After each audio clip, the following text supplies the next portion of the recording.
Bendiciones, hermanos. Siempre es un enorme privilegio tener la oportunidad de compartir la palabra con ustedes. Y hoy es un sermón especial para mí, porque voy a tener la oportunidad de predicar de un pasaje que, si no es mi pasaje favorito, está entre los primeros tres. Y es un pasaje muy conocido, es uno de esos textos bonitos que tiene la Biblia, que usamos en nuestras pantallas, en nuestras redes sociales, lo usamos para decorar nuestras salas, nuestras oficinas.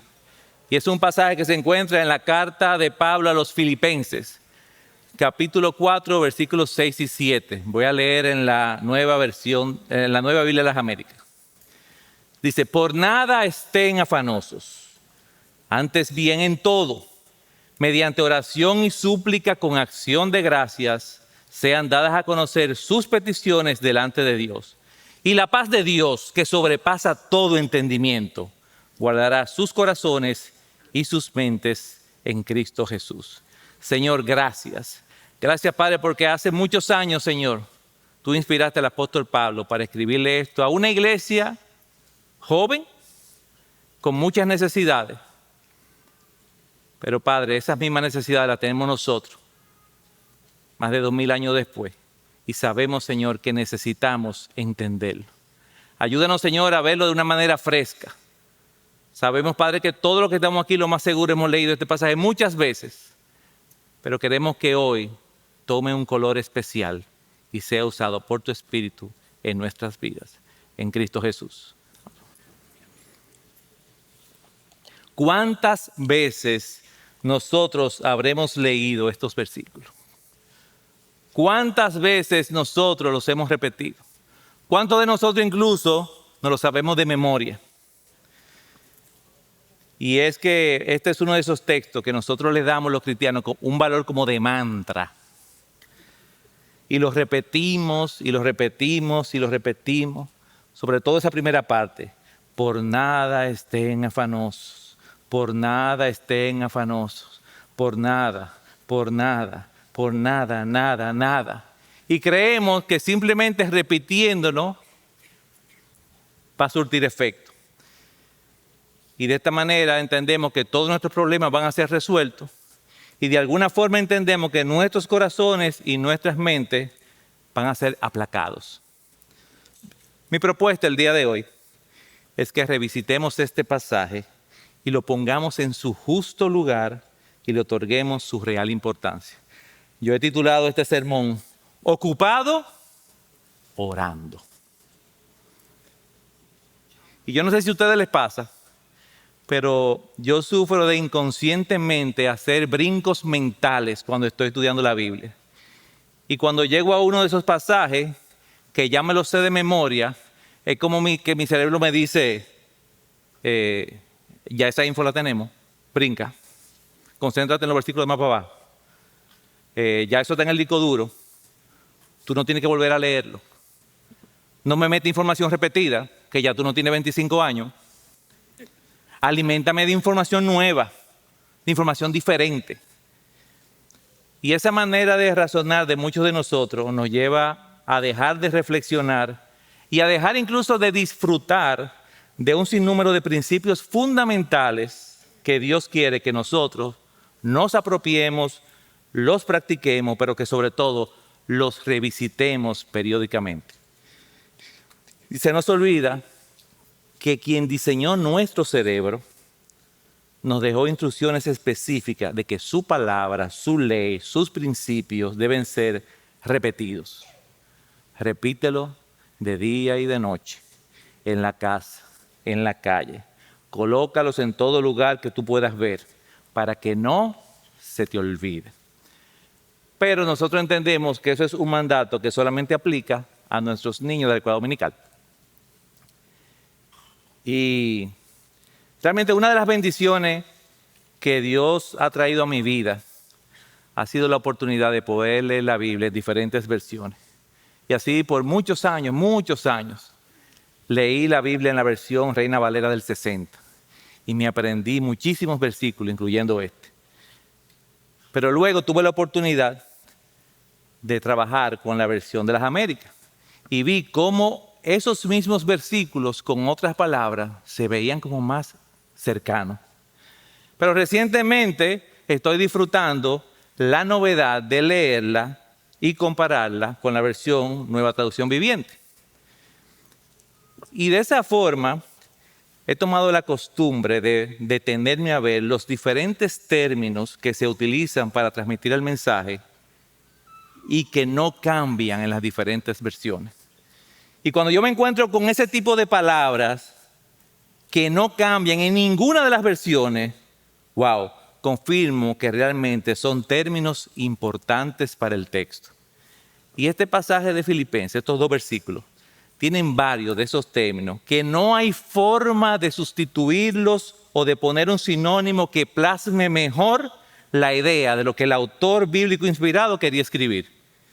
Por ejemplo, en el versículo 6 hay 2 palabras que se utilizan en todas las versiones en español. Nada y todo. No hay manera de poner otra. Pero asimismo, he visto que esas mismas palabras que se mantienen constantes en cada versión, cuando tenemos la oportunidad de verlas en el lenguaje original en que fueron escritas, todavía hacen más sentido y es mayor su significado. Alguien dijo una vez que leer la Biblia en español era como... Bueno, leer la Biblia en inglés primero era como ver una película en blanco y negro. Y leerla en español era como en blanco y negro, pero con algunos grises. Pero que leerla en el lenguaje original era como verla a todo color. De entrada les digo que yo no sé griego, ni lo he estudiado tampoco, pero gracias al Señor tengo las herramientas y los libros que me permiten hacer 3 cosas con el griego. Ver cuál es la palabra original que usa el autor, ver en cuáles otros pasajes de la Biblia se utiliza y ver cuáles son los diferentes significados que pudiera tener en nuestro idioma.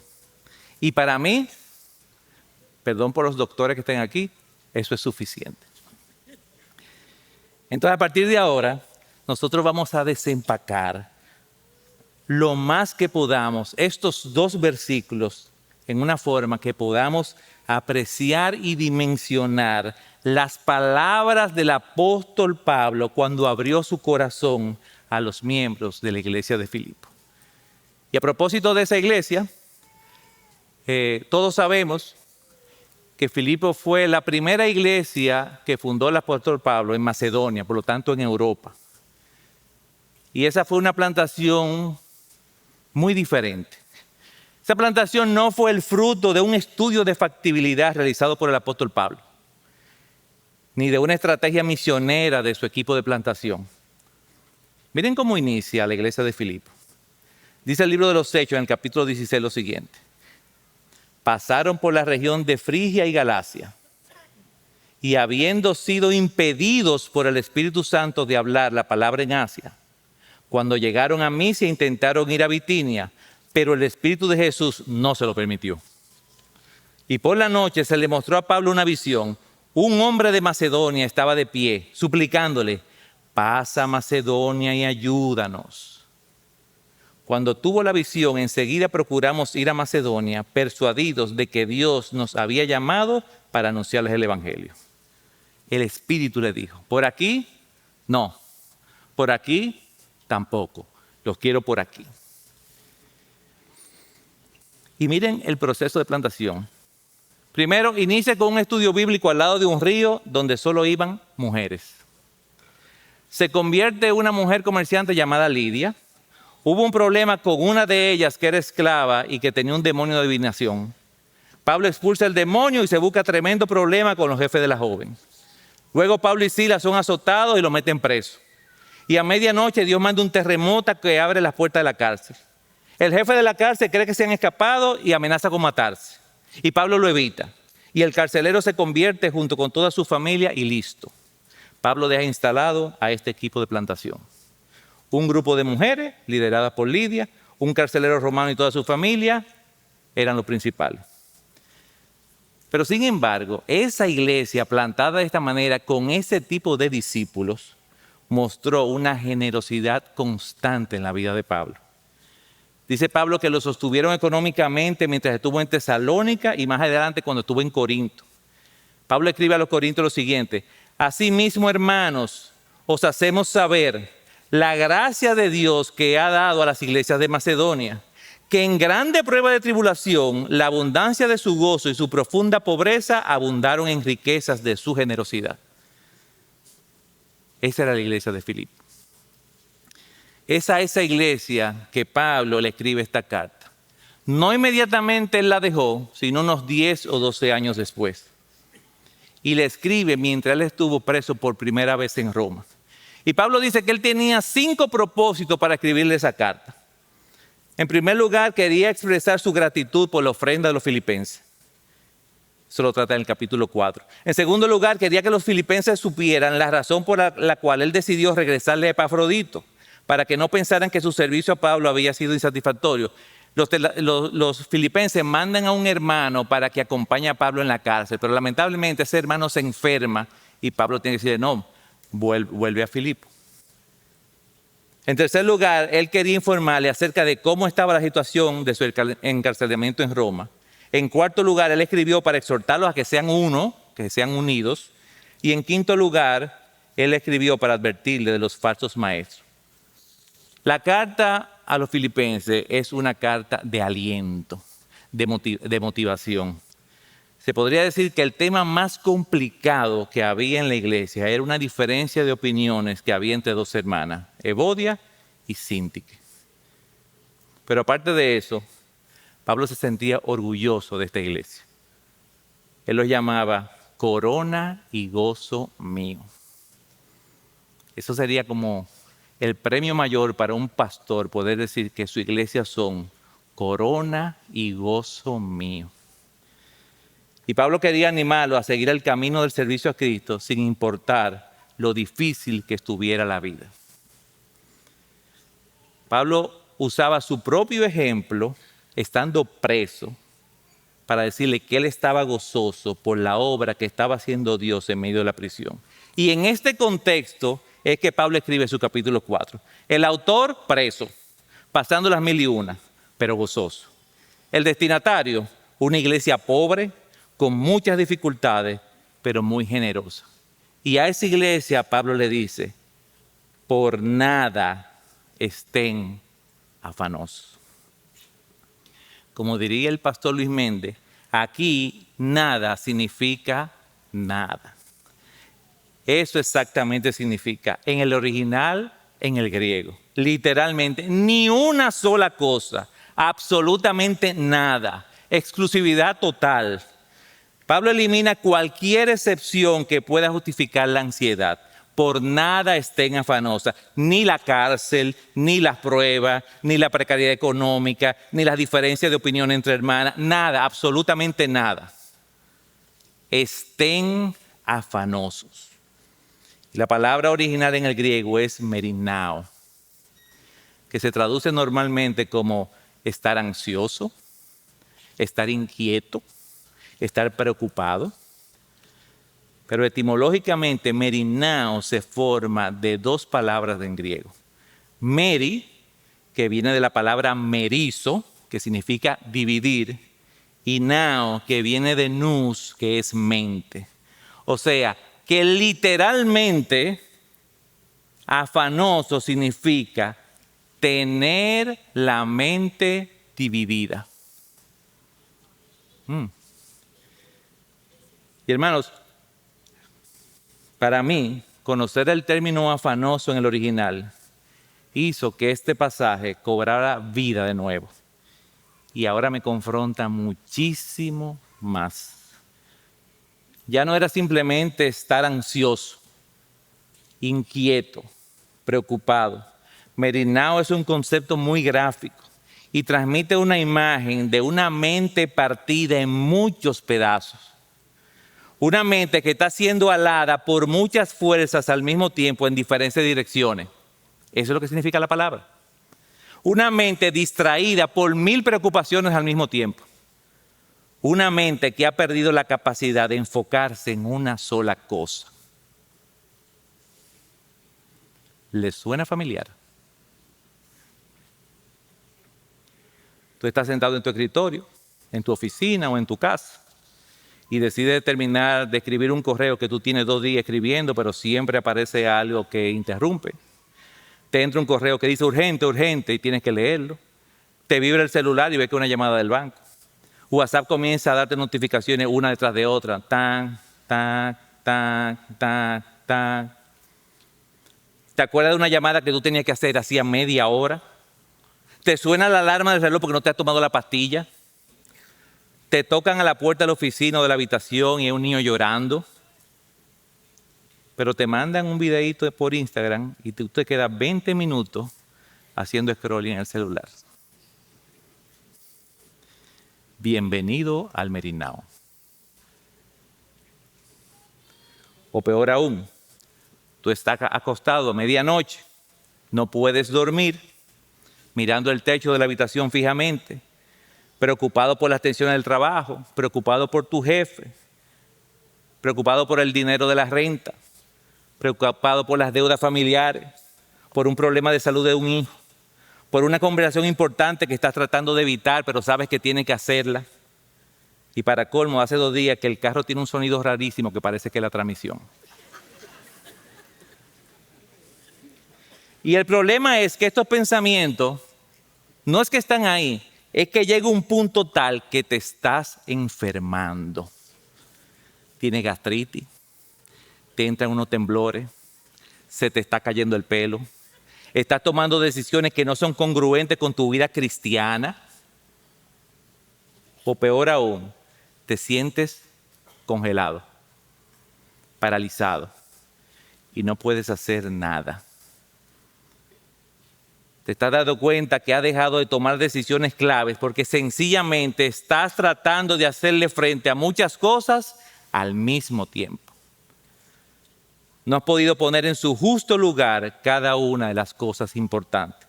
No has podido priorizarlas y ahora parece que todo te viene de repente al mismo tiempo y no tienes escapatoria. Tu mente, mi hermano, está dividida, está dispersa. Y a mí me dio muy duro porque, aunque yo no me veo como el típico afanoso, que anda rápido, que anda de aquí para allá, que todo el tiempo se está moviendo, que está en 1000 cosas al mismo tiempo. Aunque yo me defino como una persona calmada, sosegada, igual que tú. Tu mente y corazón están presos por el afán. Tú tienes un caso de Merinao crónico. Pero lo triste, mis hermanos, es que el mundo nos dice que eso es normal, que eso está bien, que debemos estar en muchas cosas al mismo tiempo, que debemos ser multitasking, que es parte de convertirte en tú mismo 2.0. Sin embargo, gracias a Dios que ya ahora los mismos científicos han concluido que eso no es verdad. Me topé con un blog de artículos de salud de la Universidad de Harvard, donde se pueden encontrar muchos artículos que respaldan la idea de que la multitarea es menos efectiva de lo que muchas personas creen.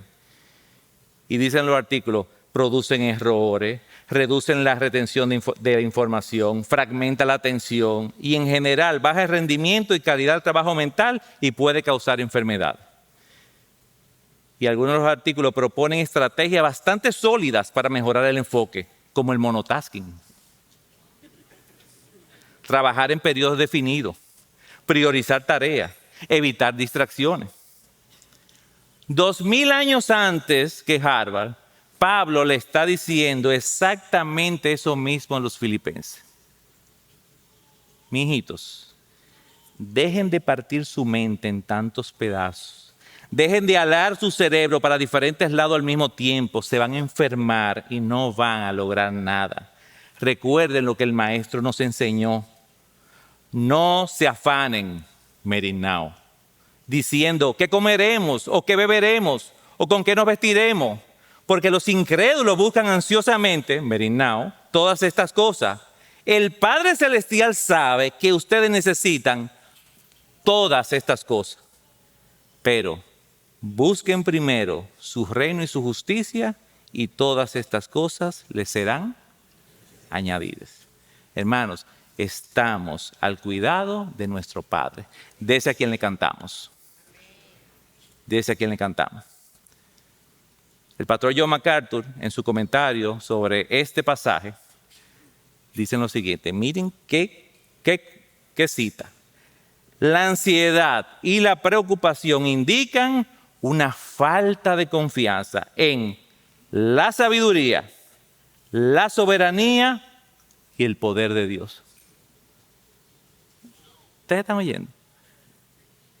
La ansiedad y la preocupación indican una falta de confianza en la sabiduría de Dios, en su soberanía y en su poder.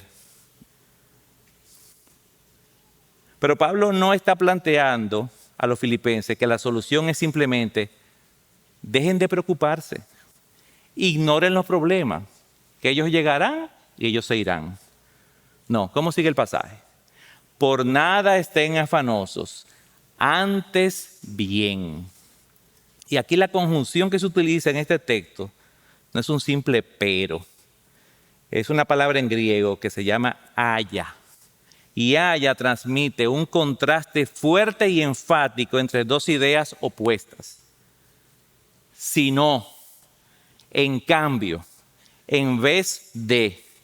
No es el pero que nosotros podemos utilizar en eso es difícil, pero es posible. Que es un contraste moderado, no. Es el contraste que nosotros encontramos en oraciones como no es negro, sino blanco. Totalmente opuesto.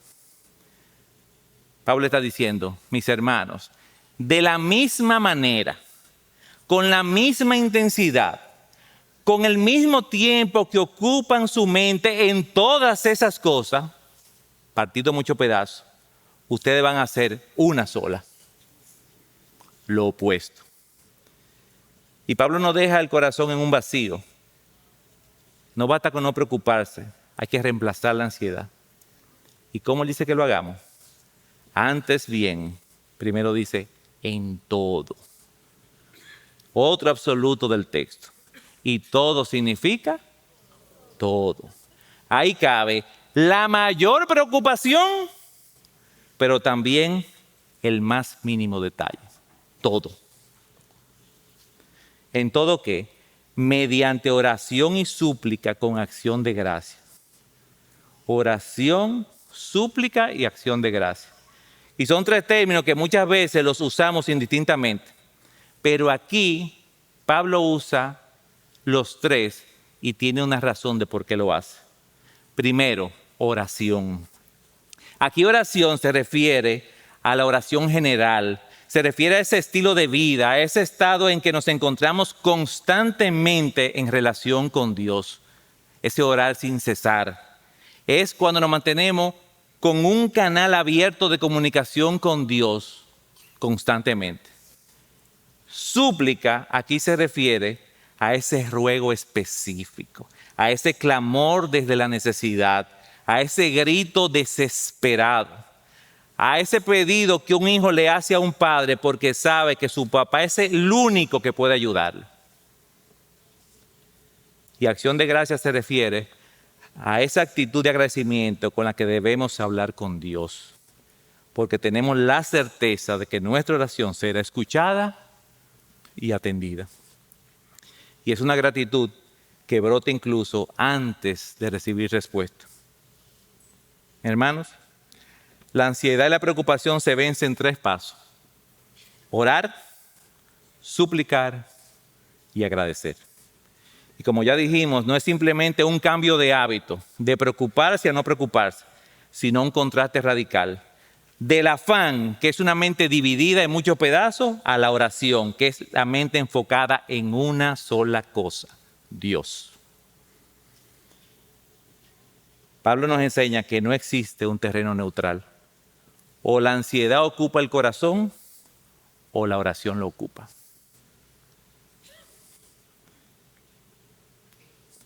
Pero ustedes se dieron cuenta, y ese último paso, con acción de gracias.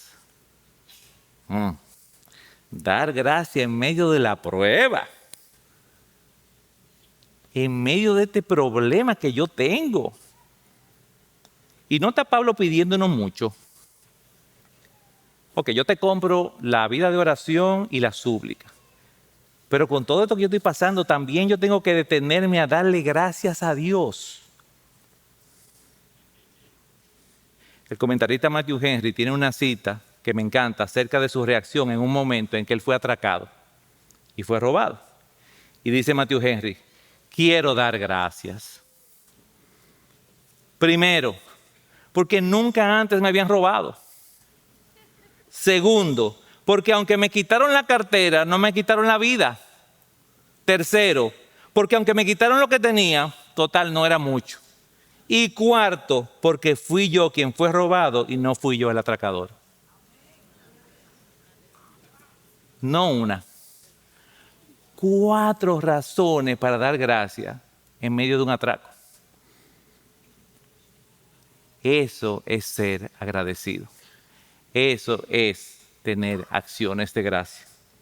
Hermano, la queja, la preocupación y la ansiedad surgen normalmente cuando nos enfocamos en lo que no tenemos. Cuando nos olvidamos de que Dios ha hecho por nosotros en el pasado mucho. Los momentos y oraciones de gratitud nos ayudan a reenfocarnos.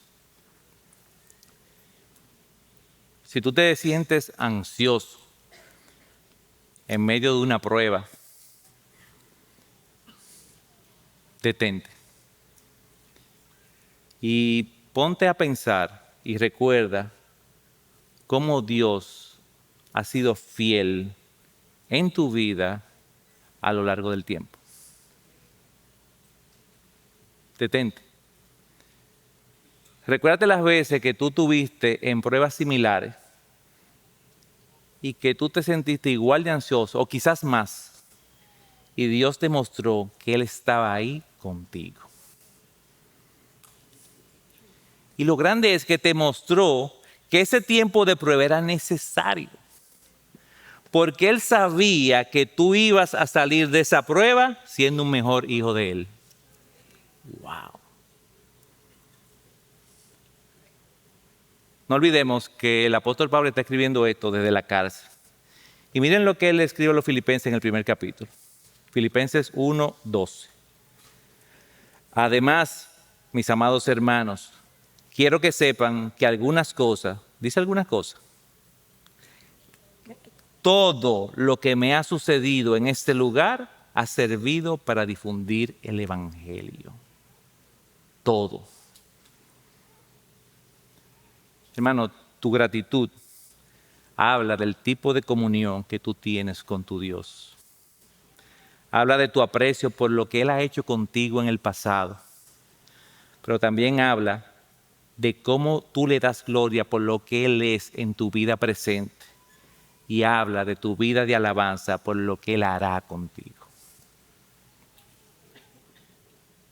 ¿Y cómo termina el versículo 6? En todo, mediante oración y súplica con acción de gracia, sean dadas a conocer sus peticiones delante de Dios. Sean dadas a conocer sus peticiones delante de Dios. ¿Y dadas a conocer a quién? Al omnisciente, al que todo lo sabe. Dios no necesita que nosotros le digamos nuestras necesidades o deseos, porque Él obviamente los conoce incluso mejor que nosotros. Pero Él quiere, como nuestro Padre, que nosotros le demostremos que valoramos su misericordia y que reconocemos que dependemos de Él. Y esta frase, sean dadas a conocer sus peticiones delante de Dios, en el original, está escrito en un modo imperativo pasivo, que implica presentar abiertamente, como si fuera un expediente, declarar sin reservas, con lujo de detalles, es lo que dice, que presentemos nuestras peticiones. No es un rezo automático, repetitivo, sino un acto consciente de poner cada una de nuestras cargas delante de Dios. Como el niño que dice claramente a su papá lo que necesita. No le viene con símbolos y cuentos, no. Papi, tengo hambre. Papi, tengo sueño. Papi, quiero esos tenis. Hace muchos años, yo pertenecía a un grupo de hombres, un grupo de rendición de cuentas. Y nosotros cada 2 semanas nos reuníamos y veíamos las cosas que estaban pasando en nuestra vida. Y en aquel momento, en la familia estábamos pasando por una situación que necesitamos vender una propiedad, pero necesitamos un documento que en República Dominicana se llama IPI, que es el impuesto para propiedades inmobiliarias. Y si uno no tiene ese documento diciendo que ha pagado esos impuestos que se pagan cada 6 meses, uno no puede hacer ningún tipo de operación. Y por alguna razón que no recuerdo, en aquel momento había un problema con el sistema y no salía el IPI de una propiedad que necesitábamos vender. Y yo lo comento a mis hermanos del grupo pequeño. Y en un momento estamos orando por cosas, Señor, danos fuerza, Señor, que tu nombre sea glorificado en todo lo que hacemos en nuestros negocios. Y dice un hermano, Señor, el IPI de Reinaldo. Y yo lo miré, bárbaro. Qué falta de respeto.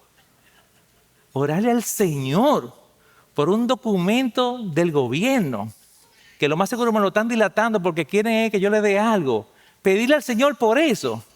Exactamente eso es lo que dice el pasaje. Así, por eso que tú tienes que pedir, con detalle, por lo que tú necesitas. Ese es tu papá que tú le estás hablando. Es un ejercicio de despojarnos de nuestra autosuficiencia. Es una forma real y práctica de decirle a Dios, Señor, ya, yo no puedo solo. Ya yo no confío en mí. Tú toma el control. Tú búscame la solución porque yo no la encuentro.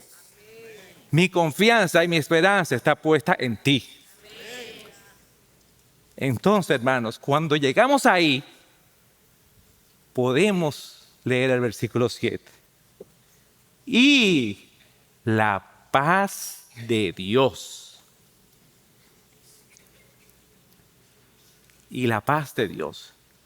Y yo siempre he dicho que me hubiera encantado que Pablo hubiera escrito el versículo 7 diferente. Imagínense, por nada estén afanosos, sino que en todo, mediante oración y súplica con acción de gracia, sean dadas a conocer sus peticiones delante de Dios. Y el poder de Dios, que sobrepasa todo entendimiento, en un abrir y cerrar de ojos, hará que todas tus pruebas y aflicciones desaparezcan.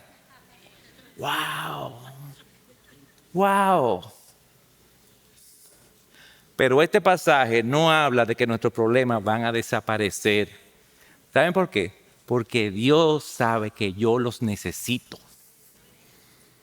Pero como yo no lo sé y no tengo la capacidad para entenderlo, Él me da su paz.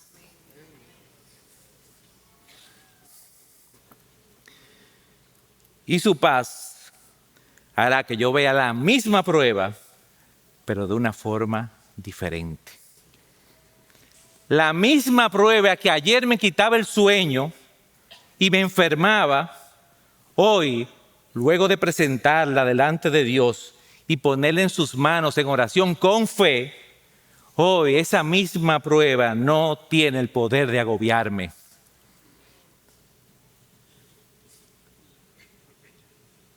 Y entenderemos entonces lo que Pablo le dice a los corintios. Afligidos en todo, pero no agobiados. Perplejos, pero no desesperados.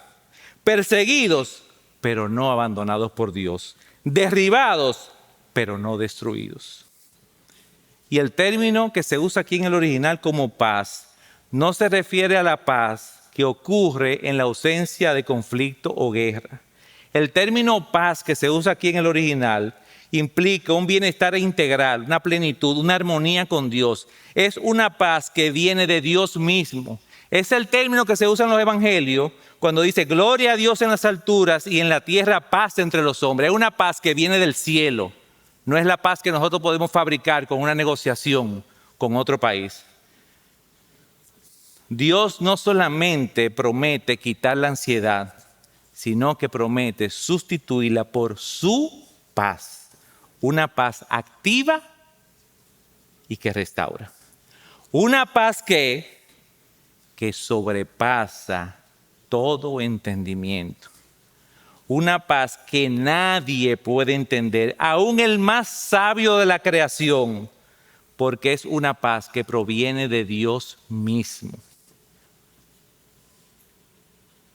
Es una paz que dice el término en original, que nos supera, que está muy por encima de nuestra mente, por encima de nuestro intelecto y por encima de nuestra capacidad de razonamiento. La paz de Dios no es irracional, pero sí trasciende lo que la mente humana puede calcular o prever. Pero esa paz, ¿qué hace? Dice ahí, guardará sus corazones y sus mentes. Y el término guardará es un término militar. Protegerá, vigilará, guarnecerá, pondrá una guardia armada. La paz de Dios monta guardia alrededor de tu corazón. No es que solamente recibimos una calma momentánea que nadie entiende, ni tú mismo, sino una protección activa y constante que se mantiene cuidando tus emociones y tus pensamientos. Esa es la paz protectora que nos permite estar gozosos en medio de la prueba y que el mundo no lo entiende. Es esa paz protectora que hace que todo allá afuera se vea diferente porque estamos dentro de su fortaleza. Estamos viendo las mismas circunstancias, las mismas pruebas, pero desde otro punto de vista. ¿Ustedes han visto esas películas de guerras medievales, donde por alguna razón encuentran solo a un soldado en su caballo y las tropas enemigas comienzan a perseguirlo? Y él está huyendo y mira hacia atrás y cada vez son más, y dobla por un lado y le salen más enemigos, y dobla por otro y él sigue. Pero allá en el fondo él ve el fuerte. Y él se da cuenta que el vigía vio que él viene corriendo. Y él sigue corriendo ese fuerte. Y de momento él ve que comienza a bajar el puente para abrir la puerta. Y él entra y sube en esa puerta. Y él está adentro. Y desde adentro, él vuelve a ver al enemigo. No así, así. El enemigo sigue ahí, pero su punto de vista cambió, porque lo está viendo entre las rendijas de la fortaleza. Hermano, nosotros debemos ver nuestro problema a través de las manos de nuestro Señor. Así.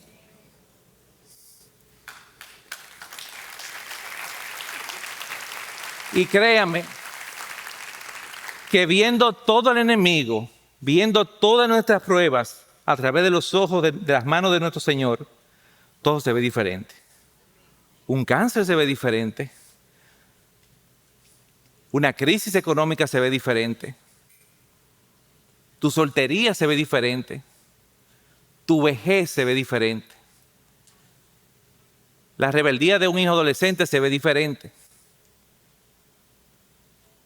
Porque ahora tu punto de vista cambió y tú sabes que hay un propósito para todo eso que está allá afuera. Pero lo mejor de los versículos, Pablo lo deja para el final.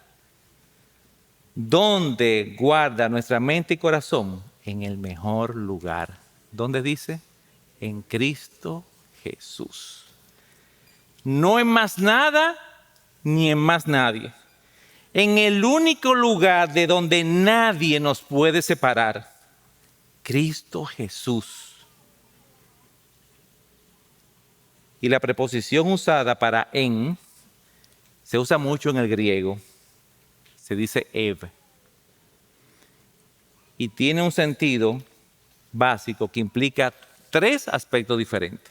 Primero, tiene un aspecto de localización, un aspecto físico, en un lugar determinado. En aquí implica, en Cristo Jesús, es que estamos al lado de Cristo. En Cristo. Pero también tiene una esfera relacional espiritual.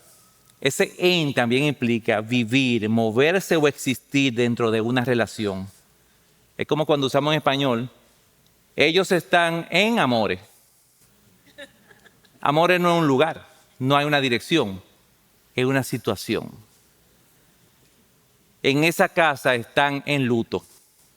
Ese en es una situación. O sea, en Cristo también implica que no solamente estamos al lado de Él, que tenemos una relación con Cristo. No es como cuando vamos a Europa y nos tiramos una foto con el guardia que cuida en Buckingham y podemos ponerlo al lado y hacer muchísima mueca y él no se mueve ni nos mira y no podemos tocarlo. No, es estar al lado de él, de quien nos cuida y tenemos una relación con él. Pero también en tiene una connotación instrumental. A veces ese en se traduce por medio de. En implica que si estamos al lado de Él, que si estamos interactuando con Él, no es porque no lo ganamos o porque logramos llegar hasta ahí. Estamos en Cristo porque Él y solo Él nos llevó hasta allá. Hermano, realmente cuando leemos ese pasaje, cuando vemos otros pasajes que usan el mismo término, nosotros estamos entendiendo lo que implica esa frase tan corta de estoy en Cristo. Estamos diciendo que estamos al lado del Señor, interactuando con Él, pero lo más importante, no porque nosotros quisimos o pudimos, sino porque Él nos llevó allá. Estamos en Cristo porque Él así lo quiso. En buen dominicano, porque a Él le dio la gana.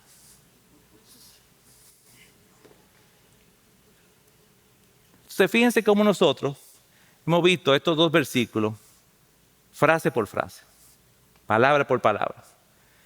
Y hemos visto el significado y el alcance que tienen viendo el griego original. Y aunque usted no lo crea, para mí, las palabras más importantes, las más comprometedoras, las que más me retaron de este texto, no fueron los absolutos todo y nada. Las palabras que más me comprometieron son las más cortas. La conjunción haya, en vez de, en cambio, antes bien, y la preposición en, que vimos ahora, en Cristo. Haya, porque ese antes bien nos recuerda lo que ya dijimos, que la ansiedad y la oración son mutuamente excluyentes. No pueden convivir juntas.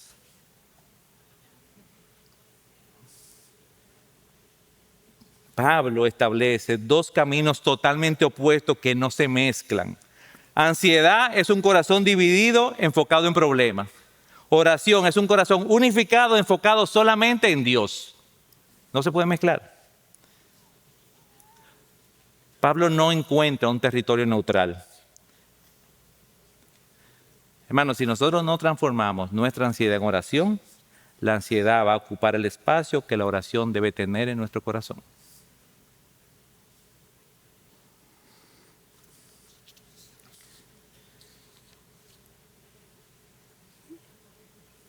Y ese en, con Él, al lado de Él, en comunión con Él y por Él, esa frase final del versículo 7 es la que da sentido al pasaje completo. La paz de Dios podrá protegernos porque nos lleva al único lugar de donde nadie nos puede separar, Cristo. Y como vimos, esos dos versículos de Filipenses no pueden separarse. No podemos usar un pedacito para calmar nuestra ansiedad. Ambos conforman una secuencia de eventos que no puede ser rota. La ansiedad se va si y solo si presentamos en oración todas nuestras cargas. Y solo si traemos todas nuestras cargas, el Señor enviará su paz divina. Y solamente esa paz divina es la que puede tomar nuestra mente y corazón y llevarlos al lugar más seguro, Cristo Jesús. Es una escalera. Yo no puedo brincar paso. Otra cosa que vimos ya cerrando. Este pasaje no nos dice que cuando oramos todos nuestros problemas desaparecen. Vimos que simplemente lo que nos garantiza es que su paz va a proteger nuestra mente y nuestro corazón de la ansiedad. Cuando nosotros oramos al Señor, se supone que estamos poniendo nuestras circunstancias, nuestros problemas, en nuestras pruebas, en su justo lugar y en su justa dimensión. Y ese es. ¿Usted quiere saber el lugar exacto donde debe estar tu problema? En tu lista de oración. Ahí. No en tu mente buscando soluciones tú solo, en tu lista de oración. Este pasaje nos enseña que todas nuestras situaciones deben ser convertidas en motivo de oración antes que pasen de situación a problema. Pero lamentablemente nosotros primero tratamos de resolver por nuestra cuenta, nosotros solos, y cuando fallamos y se nos viene todo arriba, ahí es que clamamos al Señor. Y lo más triste, peor aún, hermano, nuestras oraciones denotan que en realidad no confiamos en el Señor, como dijo MacArthur. Y no creemos firmemente que Él es nuestro Padre y tendrá cuidado de nosotros. Lo oramos, lo cantamos, pero no lo decimos. Porque es imposible que cuando nosotros ponemos algo en las manos del Señor, el Rey de Reyes, Señor de Señores, el Todopoderoso, nosotros sigamos preocupados. Entonces, no estamos creyendo que Él es todopoderoso, ni que me ama, ni que es misericordioso. Y esto no es una doctrina que se inventó el apóstol Pablo. Toda la palabra está permeada de eso. Pedro dice lo siguiente en su primera carta: pongan todas sus preocupaciones y ansiedades en las manos de Dios. ¿Por qué qué? Porque Él cuida de ustedes. Y vamos a ver por toda la palabra. Descarguemos nuestras cargas en Él. Pero nosotros oramos y en lo más profundo de nuestro corazón seguimos inquietos y afanados. Entonces debemos ver este versículo y hacer ese ejercicio. ¿Es mi vida de oración lo suficientemente sincera? ¿Está el canal de oración con mi Padre lo suficientemente fortalecido para que una vez yo lo traiga en oración con fe, ya yo pueda ver ese problema de una manera diferente? Cuando nosotros leamos Filipenses 4, 6, 7, nosotros podemos agarrarnos de esa promesa, pero cada uno de los pasos. Y quizá aquí hay alguna persona que diga, bueno, yo no estoy ahí. Este es un pasaje realmente que está escrito para hijos de Dios que tienen el Espíritu Santo. Y tú puedes decir, eso para mí es imposible, eso no tiene sentido. Entonces, amigo, este es el momento de tú tomar una decisión. Pero hay algo en ese mismo pasaje que te puede servir a ti. No es casualidad que el apóstol Pablo, inspirado por Dios, haya usado al final en Cristo Jesús. No dice, guardará tu corazón en el Señor. Ni dice, guardará tu corazón en el Padre. Dice, en Cristo, el ungido, el Mesías prometido, Jesús, el nombre humano del que vino a salvar lo que se había perdido. En Cristo Jesús. Y es que si nosotros cogemos ese pasaje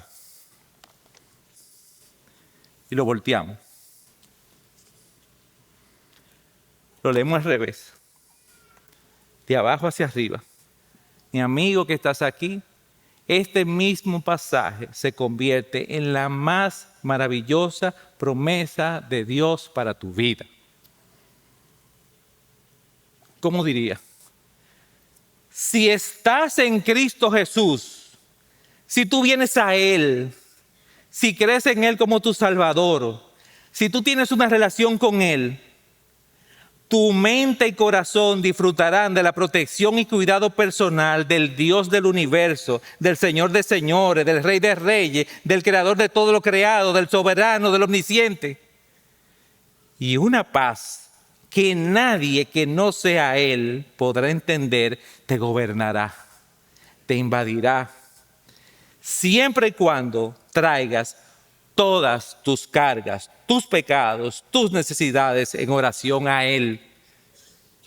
Y comprobarás que esa es la única forma de que nada aquí en la tierra podrá distraerte, preocuparte, afanarte y alejarte de Él.